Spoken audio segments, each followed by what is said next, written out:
Yo! Yo, what is up, y'all? Dang, man, I mean, season 1 already coming to an end. Daggone, man. You thought with how much effort I'd put into this, get a studio or something, but we're in a prison cell looking dormitory out here. And today, we're finally doing it. We're revealing our awards. That includes the three-point contest invitations, All-Star Game invitations, DPOY, and MVP. Running through it all right now, man. So, really what the nominations came down to whenever I was determining the finalists really was a mix of people's primary voting. And what we're going to do now is, now that we got the finalists, it's going to be up to y'all. Y'all are going to pick who y'all want to come down with this MVP, with the DPOY. And, man, it's just, I think we're going to have a good time with this. I think we got some great candidates. I'm going to reveal them to y'all today. Yeah, man, I'm really excited for playoffs, too. We got playoffs tomorrow, so y'all get in touch with that. I'm not sure yet, but the first finals game is either going to be Sunday or Monday. That's depending on, obviously, if there's sweeps in the first round or if they got to go to game 3. But I'm thinking about live streaming either one of the finals games or the All-Star game.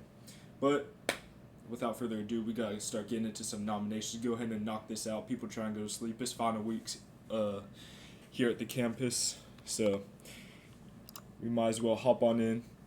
Today we got the three-point contest invitations first. This one, obviously, wasn't really anybody's decision to be made at the end of the day. It really was just, it came down to who made the most three-pointers throughout the season. And since we don't keep track of three-point percentage, I wanted to give an extra shout-out to the people that probably did have high percentages but just didn't play that much games and ended up not getting on this three-point contest invitation leaderboard. But we're going to go ahead and knock them out real quick, because this isn't really an awards thing. This is just one of the many all-star weekend things we're going to do. Without further ado, we got the first 3 all tied for first place. They all made 31 three-pointers throughout the season, and one of them played one less game. So if he played another game, who knows? He might have took home that first place trophy, but since he did not, we got 3 people tied for the most three-pointers made in that first season, and that's going to be Chris, Ant, and Tyler. So that's our first 3 invitations going out. The three-point contest will also be on Friday. So those are the first 3 invitations that are heading out. Chris, Ant, and Tyler all shot a lot of threes. Ant, probably one of the higher three-point percentages in the league. Definitely was letting that thing fly, man. I mean, also holds the single-game three-point made record against the elite whenever he dropped 9 three-pointers on his way to 35 points in a win. So those 3 definitely worthy of the three-point contest invite. Next up, we got Billy. Billy finished off the season with a good 27 three-points made. And these 4 right here are way above the pack in terms of three-points made. There is not many other people that are even close to this level of consistency in terms of making 3 points. Billy put up 27, and that was 4 behind, obviously, the 3 first place tiees, I guess. And the last player getting an invite to the three-point contest is going to be Andy. Andy put up 17 three-point made, which was 10 behind Billy, but he beat out DJ for that number 5 spot and earned himself an invite. Andy is a lethal shot. He really is one that will make the plays, and if he gets himself open for a 3, and you see that ball coming from outside the arc, you know you're in dangerous territory. He's going to knock that down as much as you let him. So now that we get the 3-point contest out the way, that's kind of a precursor. That was just a little taste of what we got, because that is something most people knew was coming. Most people see the stats, but now we're going to something a little more interesting. We got our all-stars. Our all-stars. Man, I mean, there are 8 names behind this purple blob or whatever, man. And these guys definitely separated themselves from the pack. And these are invitations, of course. I'm going to let this be known. If somebody does not wish to participate in the All-Star game or does not want to, or can't, then their invitation will be passed down to some of the reserves we have on hand already. We have some reserves on hand that will be receiving those All-Star invitations if some of these guys were to decline their All-Star invitation for personal reasons or whatever it may be. So our first All-Star of the year, let's make sure everybody's doing good. All right, links up. Our first All-Star. The first All-Star invitation, we got Tyler. Tyler definitely deserving of his All-Star invite. Averaged 27 points per game, the most in the league.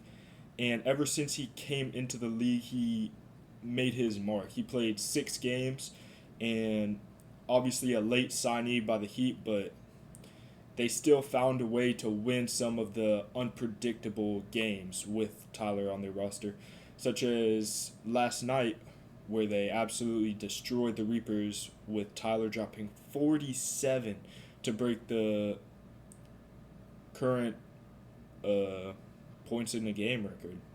So he was a clear invitation. Up there on the rebounds too, with 14 rebounds a game. Just absolutely dominant in terms of offensive availability, and he did put up a good amount of blocks too. He put up heavy blocks. I'll find out right now. Tyler put up 1.2 blocks per game, 4th in the league, tied for 3rd with Caleb. Really just absolutely dominant on the offensive side of the ball, though. Tallest player in the league, just really found a way to separate space whenever he needed to. The next player that gets an invite is going to be Chris from the CHS Elite. Really had defensive struggles, however, he was able to create more options for his team. He put up 23 points per game with 22 rebounds per game and top 5 in steals in the league, and really just took over for the team whenever they needed him and whenever Andy needed him too, because Andy on the Elite was pretty much carrying those first couple games. He was doing all he could, wasn't getting much help from Chris and the other Elite members, but they eventually were able to work up that chemistry, and Chris himself making a force on the court. Just absolutely deserving of that one. Our third invite goes out to Billy from God Supers. Billy led the league in points throughout the first the first 7 games, was top of the league and had a little bit of a decline at the end of the league. But we saw that his assists were also going up as his points were falling, so he kind of fit into that team player format that his team needed him to be. And you kind of saw that because his previous record-breaking game where he had 38 against the Elite, they lost that game. But the very next game, he had maybe 19 points, but 6 assists to tie the assist record, and just was absolutely becoming the team player they needed him to be. So absolutely deserving spot, and honestly, a lot of people say that if the season had ended after the first 5 games, he was the unanimous MVP. And obviously, we got next another deserving member of the Carolina Reapers, Ant. Ant has really made his mark on the second half of the season as well. He ended up breaking the 3 points made record as discussed earlier. He dropped 9 3-pointers on his route to 35, his season and career high, and really just took over as the Reapers' #1 slasher. Really fit into that that kind of void that they needed, because although he was really just taking shots at the beginning of the year and just only relying on threes as his only purpose, he stepped into a more team defining role by separating space mid-range and just making plays for other people on his team. Really high up there on assists as well, just really deserving of this invite. Our next invite goes out to DJ. DJ really had a struggle on points per game. Really was struggling with offensively helping out his team. His assists were real low. We're talking 1.8 assists per game. That's like, it's just difficult. It's very difficult to say that DJ helped his team in an offensive play style. However, whenever you get to the defensive side of the ball, you see where DJ really made an impact. One of the highest whenever it comes to stocks, that is steals and blocks combined. He's on both of those leaderboards, and although he's not getting the blocks, his defensive presence itself is enough to earn him this spot. Although he's only averaging 9 rebounds, it's very hard to open up lanes and run an ISO with DJ in your way. And his defense is really what got him this invitation. A very unanimous invitation just because of how hard it is to go against this guy whenever he's on offense, whenever he's on defense. It just makes playing offense just such a struggle. So, very highly earned invitation from DJ there. Next invitation is Andy from the Elite. Now, Andy at the start of the league, in the start of the season, was a very, very unknown player to most of these people. He was drafted 8th because a lot of these people just didn't know who Andy was, but he made sure to leave his mark. He dropped 33 in a game against the Reapers. He really put the Elite on the map at the start of the league by starting off with a 3-1 record that eventually declined. And although the Elite ended with a losing record, you can absolutely make a point that Andy was the reason that they were winning those games at the start, that whenever Billy dropped 38, the Elite still won that game. Andy was just, he has a little bit of defensive struggles, but he has the absolute court and field IQ to put himself into, and his team into winning positions constantly. And really just very deserving of this spot. Top 5 in assists, top 5 in points per game, just a great offensive weapon to have. Now we move on to the next invitation, and it goes to Trey, Billy's teammate. And the thing about Trey is he's not played as much as many would think. He's played 7 games. However, he normally only plays half the game. The Hoopers have a great rotation where they don't need him to play a whole game, but a lot of viewers were hoping to find Trey in the game way more than they did. Trey hopped into the second half of the game against the Heat recently, where he dropped 20 points to bring them from an 18-point comeback. It was just absolutely insane, very deserving of the spot. And some might say he has the deepest bag on the field, on the court. It definitely deserving, man. I mean, not only that, he has great defense too, quick hands, very hard to get by him, very hard to break a lane. He knows how to run the offense. He knows how to slash. You can put him pretty much anywhere on the offense. He's going to make his mark. That's going to bring us to our last invitation, and it's going to Caleb. Now, Caleb really has had different struggles. He is just struggling at certain parts, but then it just shows how consistent he is at the same time. Because up until a couple games ago, he had a double-double in every single game, which only one other player in the league managed to do. He just was absolutely dominant in terms of setting his team up into great positions. He's top 5 in assists. He's top 5 in steals and blocks, so a great defender as well. And really just a great teammate to have on the court because of his vision and because of he's willing to do anything. You can put him in any position, he's going to thrive. He thrives outside the arc on offense and defense. He's been in the paint, thriving on defense, and he's able to get to the rim and finish really good. Just absolutely insane work. And these are our final All-Stars. Once again, barring invitation declines.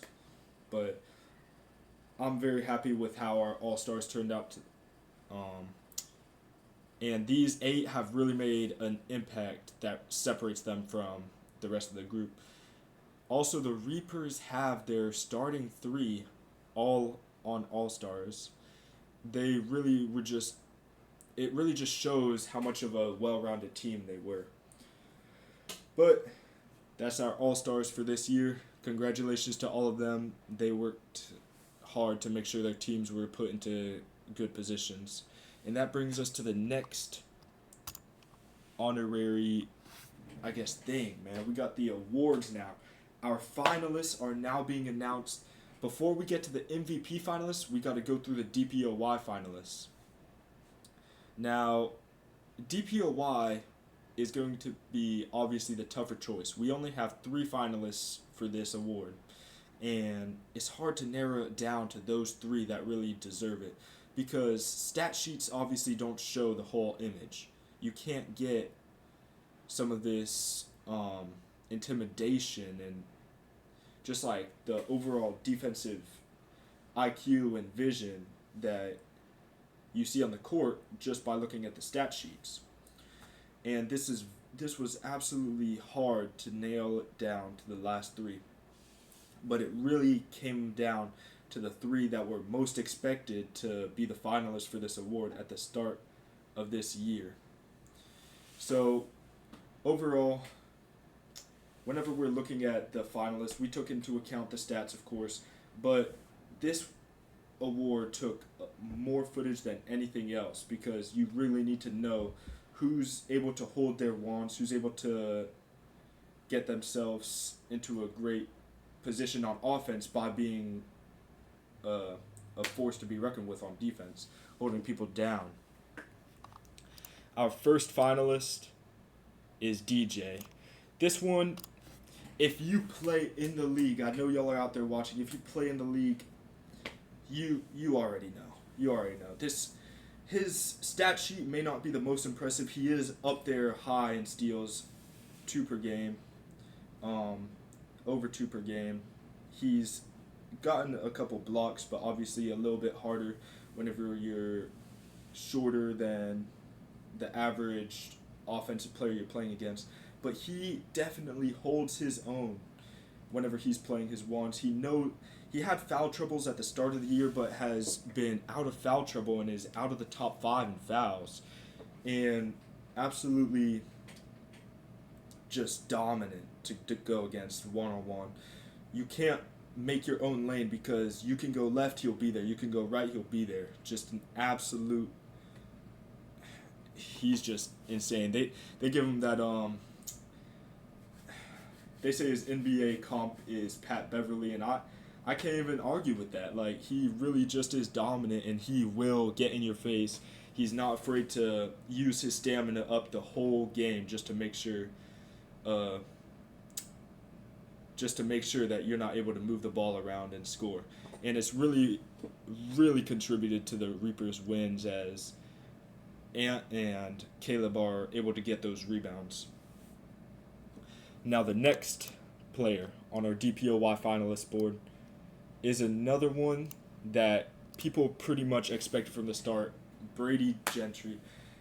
Really just, although in ISO scenarios he has struggled a little bit, he is up there on both of the statistics leaderboards in terms of defense. He's able to get a ton of rebounds. He was leading the league in rebounds at the start of the year, and just really an absolute demon whenever it comes to seeing the court. He has the court vision from previous football experience where he knows where you want the ball to go, and he's going to beat you there. So he's gotten a great amount of blocks, but his biggest defensive attribute is whenever you're watching the film, he's looking at the ball 24/7 and he's reading. He's ready to go just like that. If you pass the ball, he's already diving to intercept the pass. He's really just dominant in terms of court vision. Because although his team has struggled in defense in its entirety, he's really reliable and help defense and that court vision. He knows where the ball's going to go before it even gets there. And our last DPO Defensive Player of the Year finalist is going to go to Caleb. Now, Caleb had a little bit of struggles. He played limited games compared to everybody else. However, top 5 in both statistics, gets, like we said earlier, gets those double-doubles every single game because he gets those rebounds. And really just, he has the perfect mix of what we were talking about. It's hard to go up against him in 1v1 matchups, but not only that, he's got the court vision where he can control his team to make their stands whenever he'll be in a position, he'll call out the screens, he knows exactly what to do after the screen because of his experience. He does perfectly with not fouling. He's just a perfect, well-rounded player, just absolutely insane on the defense and in defensive coverage. He obviously perverts that zone coverage, which has struggled because most basketball players in this league do want to do a sort of man coverage, but he really enjoys that zone coverage where he's able to bring that help, that support, and really just close it out whenever his team needs it at the end of the game. Now, we got the thing everybody's been waiting for. We got 5 names behind this purple blob. We got our 5 MVP finalists. Whenever this finalist list came up in discussion, everybody really had their arguments. There was a couple guys at the top that people really knew it was unanimous that they were going to be up there, but a lot of people argued against it whenever discussions would go outside of the league, whenever other people were watching the film. So this may have a couple shockers to some people, it may not, but this is our finalists from this year. And these guys, obviously, in my opinion, they absolutely deserved it. It was absolutely tough to find people that wanted to nail this down to 5 teams. Some people wanted to expand it to 7 teams and then leave it to a vote. But we got our 5 most deserving MVP finalists from a combination of the stats, a combination of what they did for their team and what it meant to their team, them being on the court. And really, without further ado, man, I don't gotta say much more. Y'all know these people. So our first MVP finalist. This one will be controversial, I know. Tyler from the Harbor Heat. Now, Tyler himself, an absolute offensive demon, man. 27 points per game, second on rebounds per game. He's up there with assists whenever he's not scoring those points. And the Heat really have come back from the slump they were in. They started off with 0 wins all the way until their 4th game. and they signed Tyler late to really help boost them. Still finished 2-7, still finished in the 4 seed, which really is holding Tyler back in terms of MVP expectations from the rest of the league. But I mean, you just can't deny that somebody putting up 27 points per game in this league deserves a finalist spot, because that is an insane statistic. He's putting up, he's averaging a double double. He's averaging one of the highest double doubles in the league, and his defense is also up there as he's averaging over a block per game, and really just a force to be reckoned with in the paint. So, absolutely deserving of this one. This one was very unanimous, besides the fact that his team is 2-7. The Heat continued to struggle throughout the year, even with Tyler on their depth chart, even with Tyler scoring as much as he needed to. They gave up an 18-point lead. They gave up a 24-point lead. They really just struggled with closing out games, and that was what was kind of holding him back from a automatic lock, really. Our second finalist is Chris from the Elite. Now, this one really comes without explanation whenever it comes to the statistics. You got 23 points per game, second in the league. You got 22 rebounds per game, first in the league. A double-double every single game he played. He had a 30-20 game. He had a 30-30 game. He had the most 30-point games in the league. Was really just overall dominant. And whenever Andy was gone from the Elite, he really stepped in and did what he had to do in order to make sure the Elite would get the wins. But the other thing is he's in the same predicament as Tyler. His team ended off 4-5. And although everybody's making playoffs, you just don't know if they're going to be able to keep the winning going. And as much as we're going to try to make it, we're trying to leave playoff bias out of this whenever we're giving y'all the opportunity to vote. But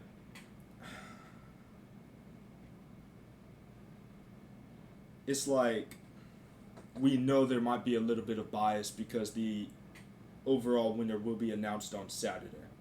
So we know there's going to be some bias from it. So honestly, if they can win, maybe some spectators will see these two players as more competitive for the MVP.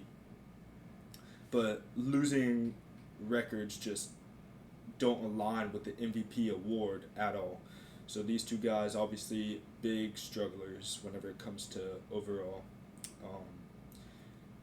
team finishing, you know. The Elite haven't won in their last 3 games. The Heat won their last game, but before that were 1-7. Just the only thing holding them back, in my opinion. Our third MVP finalist is Ant. Now, Ant really came out of left field after the first couple of games. He wasn't averaging some of the most until later, whenever he started hitting those threes and started hitting 3 after 3 after 3, getting the assists, and at the end of the season really did start holding up a defensive position with the Reapers. The Reapers just an absolute great defensive team, obviously 2 DPOY finalists, and Ant, who honestly could be an honorable mention if we had one for the DPOY spot. Honestly, I was debating just making the DPOY finalists just the Reapers. Great statistics behind Ant, though. Averaging the 3rd most points per game in the league. He's getting great rebounds. Finished off the league with some of the highest blocks and steals. And really was just a great presence to have on the court, because he's probably one of the top slashers in the league, just being able to get people open and get himself open. He's able to finish. He's able to... I saw a clip. He drove in, step back, finished with his left offhand from mid-range. Just absolute great playmaking, and really just like we said about Trey earlier, has a deep bag that he can just pull moves out of. Now our 4th MVP finalist. This is where things started to get a little bit controversial, especially with a lot of people. But for our 4th, there's no denying that 7-2 as a team record is going to get you an MVP spot. Billy averaged the most points per game throughout the first 7 games of the season, and then as Tyler stepped up, as Chris stepped up, as Ant stepped up, started falling down that list, but still up there on the points per game leaderboard. Although he doesn't get the rebounds, he doesn't get a lot of defensive statistics. He really is just a great offensive player to have. He's necessary for he really is necessary for the Hoopers' wins. Although people wanted to argue that Trey really made the Hoopers' wins, and it could be argued because there was the game against the Heat where Trey came back in and put up 20, and Trey's obvious multiple 20-point games, but Billy put up 20 in almost every single game until the last 2 games. He was averaging almost 30 to start out the year, originally had the points in a single game record, and was really doing all he could to the team. And if you didn't have Billy on that team, we don't know how low it could have went. And he's honestly found a great spot where he's not losing as much with the team, well, without the team, because he's getting those assists. He put up 6 assists in a single game, which at the point tied the record, and that's just something people didn't expect out of him. People were saying, people were calling him Michael Porter Jr. because it ended with him. You know what I'm saying? He'd take the shot, he didn't pass. He either took the shot or turned it over, and that was one of his big issues and why he isn't, and why he was debated to be on this list, because he is averaging 4.7 or 4.8 turnovers a game. That is a level that's way higher than even second place and third place on that list. So he was obviously careless with the ball, but at the end of the season, upped his assists, started helping a little bit more on defense, still struggled on defense, but obviously still had that offensive ability to score the points whenever they needed to, and was consistent with putting up high points per game. We got our final MVP spot. This is the absolutely most debated spot I saw between everybody that was talking about it. Whenever me and everybody else were narrowing down this player, it came down to a couple of guys that honestly we really were debating making this a 7-spot finale, but we obviously just couldn't do that. It was this is something that really, like, we can't have 7 of the 30, you know what I'm saying? That's just a little bit too much. So we would have loved to give everybody else some chances, but I think the last name we have on this list absolutely deserved this spot. He absolutely deserved this spot. So, and he made sure of that with his statistics and with his leadership, and that last name is going to be Andy. Andy absolutely took the leading role. Although he wasn't a captain, he'd constantly lead his team, especially on defense. You could see him in every game moving people around. He obviously, like we talked about earlier, had a little bit of defensive struggles, but still just an absolutely wrecking ball on offense. Averaged 20 points per game. His rebounds got up, so he was averaging 11 rebounds a game too, so he was averaging that double-double. And he had a couple steals, but he had top 5 in assists per game, and he was really just that offensive and defensive leader, especially when Chris couldn't be there. And whenever Chris was struggling, especially at the start of the season, only averaging like 13, and Andy stepped up, averaging 20 easily, averaging 24, dropping a 33-point game just to make sure the Elite had a chance. And although he's struggling with that same thing as the Tyler and Chris, that 4-5 record, that losing record, he eventually earned this spot just through how successful he was in running the court. And this spot was very heavily argued because there are a lot of people that I believe deserve to be at least talked about, but these 5 guys definitely deserved it. They were the 5 points per game leaders, and really just rocked their way all the way to that MVP spot. A lot of them making a late case for MVP. Billy and Andy obviously dominant throughout the season, but Ant, Chris, and Tyler really made their MVP cases later into the season, maybe this last week. Maybe before then, they might have not even been in the top 5 conversation. But absolutely, everybody that got invitations tonight, all the finalists, they absolutely deserved it. And really, everybody put a good amount of effort to try to be on this list. And these guys obviously led their teams, helped their teams win, and we're excited to see what they're going to do in the playoffs. And speaking of that, we got the Reapers and the Elite tomorrow, 8:30. We got the Harbor Heat. We got the Gods Hoopers there playing tomorrow at 9:30. Our first playoff games in the history of this league. Game 1 in both of them. We're excited to see how everything turns out. Everybody's ready. Everybody's hyped up. Everybody wants the chance to win this championship, and we're gonna see who lifts the trophy at the very end. I'm not even sure. It's not for certain what the date's gonna be, but we're expecting May 3rd, May 4th, maybe. Oh, no, it's definitely I'm tripping. It's gonna be May 5th or 6th that we're looking at the championship, and we're really trying to push this out to get our Charleston Southern guys to be able to be a part of this championship and be a part of this awards ceremonies, because obviously everybody's heading home. It's about to be summer. But after that, we are going to have season 2 with whole new rosters. There's going to be a ton of new people coming in, a ton of new people excited to play. This absolutely...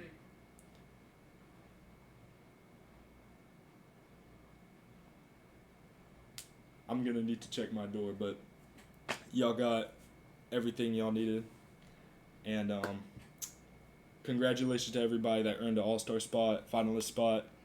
Y'all did great, man. And I'm excited to see y'all on Saturday, May 3rd for the award ceremony for MVP and DPOY and the all-star game, man. Appreciate y'all for popping out, man.